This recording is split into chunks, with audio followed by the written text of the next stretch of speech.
አንዱ ህገ መንግስቱ ላይ የመሳተፍና ያለመሳተፍ አልተሳተፍኩበትም አላየውትም ወኪል አልነበረኝም የሚለው አጀንዳ እስካሁን ድረስ እየተንከባለለ መጥቶ የግጭት መንስኤ ሲሆን እየተመለከትን ነው። በተመሳሳይ መልኩ አሁን እናንተ ኢትዮጵያ እየመከረች ነው ትላላችሁ። በቀጥታ አንድ ክልል እንደ ክልል ለምሳሌ ትግራይ ክልል እየተሳተፈ አይደለም። ሁለተኛ በአማራ ክልልም እንደምንመለከተው መንግስትም በኮሙኒኬሽን ጽህፈት ቤቱ በኩል መግለጫ እየሰጠ ባለበት ሁኔታ ላይ ትራንስፖርት በአግባቡ መሄድ በማይቻልበት ሁኔታ ላይ አማራ ክልልም ላይ ምክክር እያደረግን ነው ብሎ በሙሉ ልብ መናገር ይቻላል ወይ እየዋሻችሁን ካልሆነ በስተቀር? በተመሳሳይ ብዙ ቦታ ዛሬ ወጣ ብሎ መግባት የማይቻልበት ስለዚህ ኢትዮጵያ እየመከረች ነው ማለት አሁን በዚህ አመት ነው እንዴት ያለ ማለት አሁን መጠራጠር ቀደም ሲል ያነሳ ነው እንዴት ነው ይሄን አለመጠርጠር እኮ አይደለም እየመከረች አይደለም ብዬ በውስጥ ይፈረድብኛል። ጥሩ አንዱ መታየት ያለበት ጉዳይ ምንድነው? ምክክር በኢትዮጵያ ውስጥ ላሉ ወቅታዊም ለነበሩም አሁንም ለሚታዩ ችግሮች ብቸኛ መፍትሄ አይደለም። ብዙ የመፍትሄ ማለት ችግሮቻችን በጣም ብዙ ናቸው። በሀገራዊ ምክክሩ ሊፈቱ የሚችሉ ጉዳዮች አሉ። በሌሎች አማራጮች ደግሞ መፈታት ያለባቸው ጉዳዮች አሉ። ስለዚህ ለምሳሌ ቀደምም አንስተው ነበር አንዳንድ ጉዳዮች በምክክር ብቻ የሚፈቱ አይደሉም። ወደ ምክክሩ ለመምጣት ራሱ እንደ ቀድሞ ሁኔታ መሰራት ያለባቸው ስራዎች አሉ። ይሄ በሌሎችም ሀገራት ላይ ያለ ተሞክሮ ነው። ለምሳሌ የመንን ታስታውስ እንደሆነ ብዙ ኃይሎች ተሰልፈው ውጊያ በከፈቱበት ወቅት ወደ ምክክር በሚመጣበት ጊዜ የተለያዩ ድርድሮችን በማድረግ የነበሩ ግጭቶችን እንዲቆሙ በማድረግ ወደ ምክክር የመጡበትን ሁኔታ እናያለን።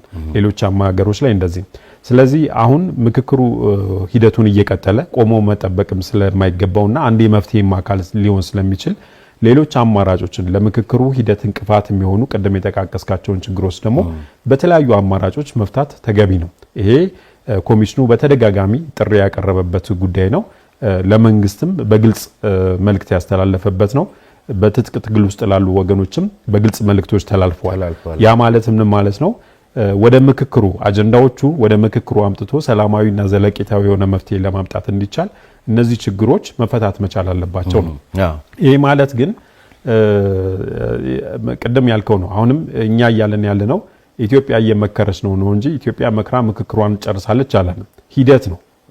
እንዴት ማለት ግልጽ ስላል ኢትዮጵያ እየመከረች ነው ብሎ አፍን ሞልቶ መናገር ይቻላል? ያ እንዳልኩ ነው። እየመከረች ነው ማለት ፕሮሰስ ነው፣ ሂደት ነው። ገና ይሄ ምክክር እኮ ገና አላለቀም። ገና አጀንዳው ጊዜያችሁ ደግሞ ሊያልቁ ገና አጀንዳውም ሴት አልተደረገም። እሱን መጣበታለን። ግን ምንድነው በተለያዩ ምክንያቶች በዚህ በምክክር ሂደቱ ላይ በታቀደው መንገድ ሂደቱ ውስጥ ተሳትፎ ያላደረጉ ያሉ ክልሎች መኖራቸው ይታወቃል። ይሄ ግን ማለት ለምሳሌ የኢትዮጵያ በቀጣይ ምክክር የሚደረግባቸው አጀንዳዎች ከትግራይና ከአማራ ክልል ሳይሰበሰቡ የኢትዮጵያ አጀንዳዎች ተለይተዋል ማለት አይቻልም። ምክንያቱም ቅድም እንዳልከው እነሱ ዋነኛ የዚህ ጉዳይ ባለቤት ስለሆኑ ጭምር ማለት ነው። ስለዚህ እሱ አይቻልም። ነገር ግን ምንድነው ቆመን ከምንጠብቅ ሌሎች መስራት የሚቻሉ ስራዎች እየተሰሩ እየሄዱ ምክንያቱም አንዱ በአንዱ ላይ ምንም ጫና ስለማይፈጥር ማለት ነው። ለምሳሌ አዲስ አበባ ላይ ምክክር ተደርጎ አጀንዳዎቹ ተለዩ። ይሄ ለኮሚሽኑ ምክር ቤት ቀርቧል። በኋላ ቅርጽ የሚያስይዛቸው እሱ ነው ከሌሎች ሁሉ ከሰበሰበ በኋላ ማለት ነው። አዲስ አበባ ላይ እንዳግን ቆሞ ተጠብቃቸዋል። እነዚያ ጋር ያን ጊዜ ስትደርሱበት እንግዲህ የዚህችን ሀገር ፖለቲካ እየተመለከት ነው። ከዚያ በኋላ ወደ መደምደሚያው ልትደርሱ ስትሉ የአዲስ አበባ አጀንዳ ደግሞ ሌላ ሆኖ ሊጠብቃችሁ ይችላል። ያ እሱ ይሆናል ተብሎ አይገመትም። ለምን መሰለህ እሱ ነው። ለምሳሌ በትግራይ ክልል ላይ ምክክሩ ተሳታፊዎችን መለየት አልጀመርንም ነው እንጂ ሂደቱ ምንም እንቅስቃሴ የለውም ማለት አይደለም። ለምሳሌ ካለ እንቅስቃሴ መገለጫውን እንገሩ። ለምሳሌ ካለው እንቅስቃሴ ልክ እንደ ሌሎቹ ክልሎች ሁሉ ሌሎች ክልሎች ላይም እንደተደረገው ሁሉ መጀመሪያ ወደ ምክክሩ ወደ ሂደቱ ከመገባቱ በፊት ከተለያዩ ባለድርሻ አካላት ጋር ውይይት ይደረጋል። ይሄ ደቡብ ክልል የምትሄድም አዲስ አበባ የምትሄድ ሁሉም ቦታ እንደዚህ ነው የሚሆነው። መንግስት አንድ ባለድርሻ ነው፣ ሲቪል ማህበረሰቡ አለ፣ ሌሎች ተቋማት አሉ፣ የሃይማኖት ተቋማት ጨምሮ ማለት ነው፣ ሌሎችን ማህበራት ጨምሮ ንግግሮች ይደረጋሉ። ስለዚህ አሁን በትግራይ ክልል ላይ ለምሳሌ ያለው ነገር ትግራይ ክልል ላይ ያልተጀመረበት ነገር ያው የሚታወቅ ነገር ነው። ጦርነት ላይ የቆየ ነው። አሁንም ስቴብል ለመሆንና አንዳንድ ነገሮችን ለማስተካከል ጥረቶች እየተደረጉ ነው እንጂ ጊዜያዊ አስተዳደሩ ይሄ ምክክር አያስፈልግም ብሎ አቋም ስለያዘ አይደለም። ነገር ግን ሁኔታዎች ይመቻቹ፣ እስከዛ ስራው ይቀጥል። ከዛ በኋላ ልክ ሁኔታዎች በሚመቻቹበት ጊዜ ስራው የሚቀጥል ይሆናል ትግራይ ላይ ማለት ነው። አሁን ለምሳሌ አማራ ክልልን አንስተሃል። ችግሮች አሉ እንደሚታወቀው ከጸጥታ ጋር በተያያዘ ችግሮች ማለት ነው። ግን አሁን አማራ ክልል ላይ ምንድነው እየተደረገ ያለው በተጨባጭ እንቅስቃሴ ልክ ሌሎች ክልሎች ላይ እንደተደረገው ሁሉ ያው ክልሉ በጣም ሰፊ ስለሆነ ብዙ ወረዳዎችም ስላሉት ስልጠና የሚሰጡ መምህራን ከክልሉ ከሚገኙ ዩኒቨርሲቲዎች ተመልምለው ስልጠና ወስደው እነዚህ ደግሞ ተባባሪ አካላት የምንላቸው ልክ በሌሎች ክልሎች ላይ የተሰሩትን አይነት ስራዎች እነዚህ ተባባሪ አካላትን በአራት ክላስተሮች አንዱ በደብረ ብርሃን፣ ሌላው በደሴ፣ ሌላው በጎንደር፣ ሌላው ደግሞ በባህር ዳር ስልጠና ወስደው አሁን ኮሚሽኑ ድጋፍና ክትትል እያደረገላቸው ተሳታፊዎችን የመለየት ስራ ከየወረዳው እየተሰራ ነው ያለው። ይሄ ሲሰራ ሁሉ ነገር አልጋ ባልጋ ነው ማለት አይደለም። ብዙ ችግሮች አሉ፣ ብዙ ፈተናዎች አሉ። ነገር ግን አንዱ መታሰብ ያለበት ይሄ ምክክር በራሱ ኢትዮጵያ ውስጥ ያስፈልገው እነዚህ ምክንያቶች ስላሉ ነው። በተጨባጭ ግጭቶች ስላሉ ግን እነዚህ ለመፍታት የሚያስችል እድል አለ። አሁን አማራ ክልል እንግዲህ አሁን እርስዎ እንዳሉት የሆነ ተመልምለው ባለድርሻ አካላትን ወዘተርፈ ግን የአማራ ክልል ምክር ቤት ላይ እኮ የአማራ ክልል ምክር ቤት ላይ የሰሜን ጎንደር ዞን ዋና አስተዳዳሪ ሆኑ ከንቲባ ምክር ቤቱ ላይ ዛሬ ከጎንደር ባህር ዳር እዚህ ስብሰባ እኮ በመኪና ለመምጣት አልቻልንም፣ ይሄ እድል የለንም እኮ ብለው የመሰከረው የራሱ የክልሉ መንግስት ውስጥ ከፍተኛ የህዝብ ተወካይ ሆነ የምክር ቤት አባል እንዲህ እየተናገረ እናንተ የምትሏቸው ተባባሪ አካላት እንዲህ እንደወጣ ገባ እያሉ ይሰራሉ።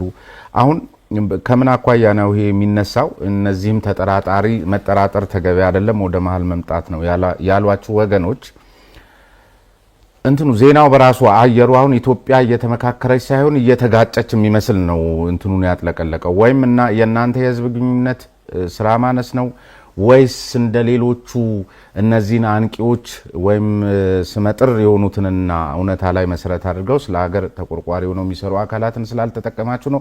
ካልሆነ ሁሉን ነገር ስንከፍት ኢትዮጵያ ምክር ላይ ሳይሆን ግጭት ላይ ያለች ነው የሚመስለው። እንግዲህ የሚመስል ነገር እኮ መፈጠር መቻል አለበት ብዬ ነው። ጥሩ ነው። በኔ እይታ ሁለቱም ነገሮች ናቸው ያሉት። ሁለቱም ምንም መካድ የማይቻሉ እውነቶች ናቸው መሬት ላይ ያሉት።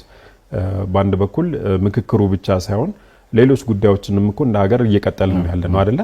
ምክክሩን አንድ ጉዳይ አድርገ ነው ግን ሌሎች ጉዳዮቻችን ለምሳሌ በጤና በትምህርት በመሳሰሉ ጉዳዮች ከነ ቻሌንጆቹ እየቀጠሉ ነው። አሁን ለምሳሌ ሰሞኑን ተማሪዎች እየተፈተኑ ነው። ቀጣይም የሚፈተኑ ተማሪዎች አሉ። የትምህርት ስርዓቱ ከነ ጉርለቱና ከነ ገጠሙት ቻሌንጆች ይቀጥላል። ጤናውም በተመሳሳይ መንገድ ሌሎች ነገሮች እንደ ሀገር ይቀጥላል። ምክክሩም በዛው መንገድ የሚቀጥል ነው የሚሆነው ማለት ነው። ሶ ምንድነው በአንድ በኩል ይሄኛው አሁን ያልከው እውነት አለ፣ በሌላ በኩል ደግሞ ግጭቶች አሉ። ግጭቶቹ ያሉት በዋናነት ያው እንደሚታወቀው በኦሮሚያ ክልልና በአማራ ክልል ነው በደም ጎልተው የወጡትና የሚታወቁት። ቅድም እናንተ ደግሞ የምክክር እያደረጋችሁ ያላችሁት በሁሉም የሀገሪቱ ክፍል ነው። ነገር ግን የሚዲያውን ድባብ የተቆጣጠረው በሁለቱ ክልሎች ያለው ግጭት ነው። ስለዚህ በተባለው ልክ እየመከርን ነው ማለት ይቻላል ወይ? የሚዲያው ነገር አንድ ጉዳይ ነው፣ በራሱ መታየት ያለበት ጉዳይ ነው ማለት ሚዲያውም የራሱ ብዙ ኢንተረስቶች ያሉበትና ብዙ ሀሳቦች የሚራመዱበት ነው። አሁን ቅድም ያነሳቸው ጉዳዮች ራሳቸው የሚንጸባረቁበት ነው። ያ ማለት ምን ማለት ነው? ለምሳሌ ይህን ምክክር በጣም ያስፈልጋል፣ ዘላቂ መፍትሄ ለማግኘት ያስችለናል የሚሉ ወገኖች መኖራቸውን ያህል በዛኛው ወገን ደግሞ እነዚህ ነገሮችን እንትን የሚሉ አሉ። ስለዚህ ሚዲያውን እንደ አንድ ነገር ለመውሰድ የምንቸገርባቸው ሁኔታዎች አሉ። ምክንያቱም ሚዲያዎቻችን በሀገር ውስጥም በውጭም ያሉት በራሳቸው ከሙያም አንፃር ከሌሎች ነገሮችም አንፃር የራሳቸው ጥረቶች ስላሉ ማለት ነው። አንዳንድ ጊዜ ሚዲያው የሆነ ነገርን ስላስጮሆ በዛ ጩኸት ልክ ነው ማለት አይደለም። በዚህ ጉዳይ ላይ ብቻ ነው የዕለት ተዕለቱን ምክክሩ ከተጀመረበት እለት አንስቶ ቢያንስ 2 ዓመታትን አልፎ ቀኑም እየተቃረበ ነውና በዚህ ሂደት ውስጥ አሁን ዝም ብለን ራንደምሊ እና እርሱ ወተን በራሱ መንገድ ላይ እዚህ አዲስ አበባ የሚገኙ አካላትን ስለ ኢትዮጵያ ሀገራዊ የምክክር ኮሚሽን ጥያቄ ብናነሳላቸው ከኮሚሽኑ አሁን ይሄ ስለ ሀገር ሰላም ብሎ ከሚሰራው ስራ በላይ ስለ ግጭቶቹ የሚያነሳልን ወይም መረጃ ያለው ነው ልናገኝ የምንችለው የሚል ግምት ስላለኝ ነው። እንግዲህ እንትኑ ነው የሰውን ባህሪም ነው። በአንድ በኩል ማለት ወዴት ነው ተፈጥሯችን የምናዘንብለው? ብዙ ጊዜ ሰውን የሚያኖረው ተስፋና ስጋቶች በእርግጥ እንወዳለን የግጭት ወሬ እንወዳለን ግን ከራሳችን ተነስተን እኔ ዝም ብዬ ከኔና ከጓደኞቼ ተነስቼ ሳውራ ብዙ ሀገራዊ ጉዳዮች ላይ የመወያየት ልምድ ስላለን ማለት ነው ዓለም አቀፍ ጉዳዮችንም እያነሳን ብዙ ነገር ምንነጋገር የሆነ የቅርብ ጓደኞች አሉኝና በዚህ ጉዳይ ላይ አንድ ቀንም ሲመሰጡም ሲያወሩም እኔ ሰምቼ አላቅም እንደ ምሳሌ ማለት ነው እንግዲህ አሁን ይሄ እንደዚህ ብሎ ለመፈረጅ ራሱን የቻለ መንገድ ተከትሎ ነገሮችን ማየት ይጠይቃል እንዳልከው አይነት አሉ ደሞ በጉዳዩ ላይ በጣም ኢንጌጅ አድርገው በጣም ከኮሚሽኑ ጋርም እንደ ማህበረሰብም ጭምር የሚሰሩ አሉ ለምሳሌ በየክልሉ ላይ ቀደም እንዳልኩ ተሳታፊዎችን ለይተናል እነዚህ ተሳታፊዎች እስካሁን ይጠይቃሉ እኔ ለምሳሌ ፐርሰናሊ ሲዳማ ክልል ነበርኩኝ እዛ የነበሩት ተሳታፊዎች መቼ ነው የምትጀምሩት መቼ ነው የምትመጡት ይሄን ነገር ሰርተን ሀገራችንን እዚህ ቦታ እናድርስ ብለው በጣም ኮንሰርን እንዲሆኑ የህብረተሰብ ክፍሎች አሉ ሌሎችም አካባቢዎች ላይ በተመሳሳይ ማለት ነው ሌሎችም ክልሎች ላይ በሂደቱ እየተሳተፉ ያሉ ይሄ ነገር ተከናውኖ የሚያመጣውን ለውጥ የሚመኙ ሰዎች ፍጠኑ ቶሎ ቶሎ እንስራ የሚሉ ብዙ ወገኖች አሉ ብዙ ኮንሰርን እንዲሆኑ ማለት ነው ከዛ ውጪ ግን እንዳልከው አንዳንድ ጊዜ ደግሞ በሁሉ ጉዳይ ላይ ደግሞ ሁሉም ሰው ኢንጌጅ ላይሆን ይችላል ራንደምሊ ለምሳሌ ኢትዮጵያ ውስጥ ምርጫ ተካሂዶ ሁሉም ሰው ምርጫ ስለማካሄዱ ላያቅ ይችላል ገባ አይደለ በሆኑ ጉዳዮች ላይ በጣም ብዙ ሁላችንም ኢንጌጅ የሚያደርጉ ጉዳዮች አሉ የተወሰኑ ሰዎችን ደግሞ እንደ ኢንተረስታችን ኢንጌጅ የሚያደርጉ ጉዳዮች አሉ ስለዚህ በእኔ እምነት አንዳንድ ጊዜ ሁሉም ነገር ማነው አንድን ጉዳይ ሁሉም ሰው የግድ ሊያውቅ ግን ይሄን አጋጣሚስ ኮሚሽኑ ከመጠቀም አኳያ አንዱ የተመለከትኩት ምክራ ሐሳብ ቋሚ ኮሚቴው እንደውም ቋሚ ኮሚቴውም የፓርቲዎች ምክር ቤትም በተለይ የፓርቲዎች ምክር ቤት ሊቀመንበሩ አይመስሉኛል አንዱ እንትን ካሉት ውስጥ እንደነዚህ አይነት ኮንሰርንድ የሆነውን ማህበረሰብ ለምሳሌ አሁን ከመንግስት ጣልቃ ገብነት ጋር በተያዘ ከፓርቲ ጠለፋ ጋር በተያዘ ስማቸውን ጠቅሰው የሚሰሩበትን መስሪያ ቤትና የሥራ ኃላፊነት ሁሉ ጠቅሰው ጥቆማ የሚሰጡ አካላት መኖራቸውን የፓርቲዎች ምክር ቤት ማረጋገጡን የገለጸበትን መግለጫ ተመልክቼ ነበር ይሄ ሁለት ነገር ነው ያለው አንዱ ምን ያህል ኮንሰርንድ እንደሆነ ማህበረሰቡ ለጉዳዩ ትኩረት እንደሰጠው አስፈላጊ ነው ብሎ ስላመነ ይመስለኛል ተጠልፏል ብሎ ጥቆማ ድረስ ይሰጥ ስለዚህ አሁን ልክ እንደ ምርጫ ተጠለፈ አልተጠለፈ እንዲህ አይነት ጥቆማን የሰውን ኮንሰርንድ መሆን ለፖዚቲቭ እንትን ከመጠቀም አኳያ ትክክል ነው እኛ ቅሬታ መቀበያ ራሱን የቻለ ክፍል አለ በዛ በኩል የሚመጡ ጉዳዮች አሉ በሌሎችም በስራ አጋጣሚዎች ላይ የምናገኛቸው ቀደም እንዳልካቸው ደግሞ ከተለያዩ ባለድርሻ አካላት ጋር አብረን ስለምንሰራ እነዚህም ባለድርሻ አካላት የሚሰጧቸው ጥቆማዎችና ሐሳቦች አሉ እነዛን ጥቆማዎችና ሐሳቦች ኮሚሽኑ በደንብ ነው የሚያያቸው ከዚህ ቀደምም እንደዚህ አይነት በደንብ ቦልድሊ የመጡ ጥቆማዎችን ተቀብሎ እርምጃ ሁሉ የተወሰደበት አለ ማለት ውክልና አካባቢ ላይ በርከት ያሉ ያን ፓርቲ ሰዎች ወይም ደግሞ በዚህ ምክንያት እንደዚህ አይነት ሰዎች መጥተዋል የሚል ጥቆማ ደርሶ እንደገና የምርጫው የመለየት ስራው እንደገና እንዲከናወን የተደረገበት ሁኔታ አለ ተወካዮች በሚመረጡበት ሂደት ያጋጥማል ይሄ ነገር ተወካዮች በሚመረጡበትም ጊዜ ህብረተሰቡ በአግባቡ ውክልናውን በሚያካሂድበት ወቅት ላይ የሆነ ፍላጎት ያላቸው ሰዎች ያንን መድረክ ተጠቅመው የራሳቸውን የሚመስሉ ሰዎችን ለማስገባት የሚሞክሩባቸው ሁኔታዎች አጋጥመው የውክልና ሂደቱ ምርጫው ራሱ እንዲደገም የተደረገባቸው ሂደቶች አሉ ስለዚህ ጉዳዮቹ በመረጃና በማስረጃ ተደግፈው በሚመጡበት ወቅት ላይ ማስተካከያ እርምጃዎች የማይወሰዱበት ምንም ያሰራር ክፍተት የለውም ኮሚሽኑ እስካሁን ስለዚህ እርምጃዎችንም እየተወሰደ ነው ማለት ነው ግን እንዳልከው አንዳንድ ጊዜ ደግሞ ጥርጣሬዎቹ እንትን ይሆናሉ ማስረጃም መረጃም የሌላቸውና በይሆናል በግምት እንደዚህ ሊሆን ይችላል በሚል የሚመጡበት ነገሮች አሉ በአብዛኛው የምናያቸው እንደዛ አይነት ድምጾች ምናልባት ባለፈው ሳምንት ፕሮግራማችንን የተከታተሉ ተመልካቾችም ሊያስተውሉት ይችላሉ ስም ያለ መጥቀስ ችግር እዚህ ሀገር ላይ በመሰረታዊነት ቀደም ሲል ኮሚሽኑ ላይ እንደውም ኢህአዴግ የሆኑ አባላት አሉበት ወዘተርፈ የሚል ክስ የሚያቀርቡ አካላትን እዚህ ጋር ብዬ እነማን ናቸው ስል እንደሱ አይነት ማስረጃ እንኳን ለናንተ እኛም መረጃ ለምናቀብለው ሰዎች አይመችም። እናንተም ጋር እንደሱ ሊመጣ እንደሚችል ገምታለሁ ነው ተጠቅሶ ነው የሚመጣላችሁ? አንዳንድ ጊዜ በግልጽ እንደዚህ እዚህ አካባቢ ችግር አለ ተብለው የሚመጡ አሉ። ብዙ ጊዜ ግን ቅድም እንዳልከው አይነት ነገር የግምት አይነት ነገር ማለት አስቀድሞ የሰራነው ነገር ስላለ ነው። አስቀድሞ ነገሮችን በጥርጣሬ ስለምናያቸው የተሰሩ ነገሮች ስላሉ እሱ ይሆናል የሚል ግምቶች ናቸው እንጂ በማስረጃ በመረጃም ነገር መምጣት ከተቻለ ኮሚሽኑ እንትን ይላል። ከዛ በተረፈ ግን አሁንም ቢሆን ሚዲያውን ጨምሮ ይሄ በአዋጅ የተቋቋመና የህግ ኃላፊነትም ያለበት ተቋም እንደመሆኑ መጠን ሁሉን አካታች አሳታፊ በገለልተኝነት መምራት ያለበት ተቋም ነው። ስለዚህ ከዚህ አኳያ ምናልባት እነዚህ በይሆናል ወይም ደግሞ ባልዋልታዎች የሚነሱ ጉዳዮችን አንድም ወደ ኮሚሽኑ ቀረበ ብሎ የማጣራት ስራዎችን በመስራት ሚዲያውም ጭምር ኢንቨስቲጌቲቭ ሪፖርቲንግ መስራት ካለበትም መሰራት የሚችሉ ነገሮች አሉና በዚህ መንገድ ትንሽ ጉዳዩን ወረድ አድርጎ ማየቱ ተገቢ ይመስለኛል። አሁን ግን ከዚህ ከፓርቲ ሰለባነት ጋር ተያይዞ ኢቭን ፓርላማ ውስጥ ሆነው የተሾሙት ኮሚሽነሮች የሚገመገሙትን በዚህ ፓርቲ በመሆኑ ስራውና ውጤቱ ገለልተኛ አይደለም በሚል በተለያየ መልኩ ኮሚሽኑን የሚገልጹ አካላት አሉ በአሉታዊ መልክ። እሱ ተጽዕኖ የለውም ስራችሁ ላይ ኮሚሽነሮቹ ላይ ከተነሳሽነታቸው ከመሳሰሉት አኳያ? እንደዚህ አይነት ነገሮች ቅድም እንዳልኩ ነው ተጽዕኖአቸው ብዙም አይሆንም። ለምንድነው እነዚህ የሚባሉ ጉዳዮችን በእርግጥ ነው ወይ የሚለውን ነገር በደንብ ማጣራትና መፈተሽ የሚጠይቁ ጉዳዮች ስላሉ ማለት ነው። በነገር ላይ በሂደቱ እየተሳተፉ ያሉ የፖለቲካ ፓርቲዎች አሉ።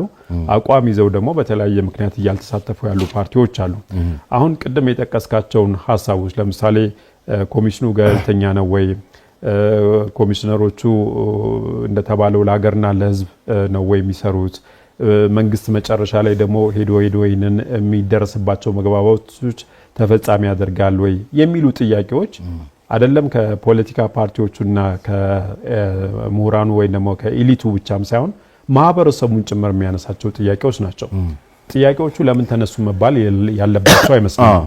መልስ ነው የሚያስፈልጋቸው ማለት ነው። ስለዚህ አሁን በሂደቱ ውስጥ እየተሳተፈ ያለው የተለያየ ህብረተሰብ ክፍልና የተለያዩ ባለድርሻ አካላት በሂደቱ እየተሳተፉ ያሉ ፖለቲካ ፓርቲዎችም ጭምር ይሄ ጥያቄ ስለሌላቸው አይደለም በሂደቱ እየተሳተፉ ያሉት። ይሄ ሂደት ነው። በሂደቱ ነው ሁሉን ነገር እየሰራ ማምጣት የምችለው። ተገንብቶ ባለቀ ጉዳይ ላይ አይደለም ማለት ይሄ ኮሚሽን ለምሳሌ ያለውን ትረስቱን ተአማኒነቱን እና የመሳሰሉ ጉዳዮችን ገንብቶ ጨርሶ አይደለም ወደ እንትኑ የሚገባው። ምክንያቱም ቅድም እንዳልከው ነው በመናገር ደረጃ ያንን ነገር ማምጣት ይቻል ይሆናል፣ በተግባር ደግሞ ሌላ ጉዳይ ነው። ስለዚህ እየተናገሩም እየተገበሩም ያንን ሂደት ማምጣቱ ነው ተገቢ የሚሆነው እንጂ አሁን በሂደቱ እየተሳተፉ ያሉ የተለያዩ ባለድርሻ አካላትም እነዚህ አይነት ጥያቄዎች እነዚህ አይነት በጥንቃቄ የሚነሱ ሀሳቦች ስለሌላቸው ነው የሚል ግምት የለንም። ከዛ በተረፈ እንግዲህ የኢትዮጵያ ሀገራዊ ምክክር ኮሚሽን ቅድም እንዳልነው ከሌሎች ሀገራት ተሞክሮ ስናየው እነዚህ አይነት ምክክር እንዲያካሂዱ በገለልተኝነት የሚሰየሙ የተለያዩ ተቋማት ወይም ደግሞ መሰል ጉዳዮች በተለያየ አግባብ ነው ወደ ስራቸው የሚገቡበት። የኢትዮጵያን በምንመለከትበት ጊዜ ኢትዮጵያ ውስጥ እንግዲህ እንደሚታወቀው ምርጫ ተካሂዶ በምርጫ አሸንፋል የተባለ መንግስት ባለበት ሀገር ላይ የሚካሄድ ምክክር ነው። ሌሎች ሀገሮች ላይ ለምሳሌ መንግስት በጣም አደገኛ ሁኔታ ውስጥ ሲገባ ወይም ደግሞ መንግስት የለም ተብሎ እንደዚህ አይነት ነገሮች ሲገባ እንደነ ቱኒዚያ አይነቶቹ በሌላ አካል ተሰይሞ ያ ነገር ስራውን እንዲያከናውን የሚደረግበት ሁኔታ አለ። እኛ ሀገር መንግስት ባለበት ሀገር ላይ ነው ይሄ ኮሚሽን የተቋቋመው።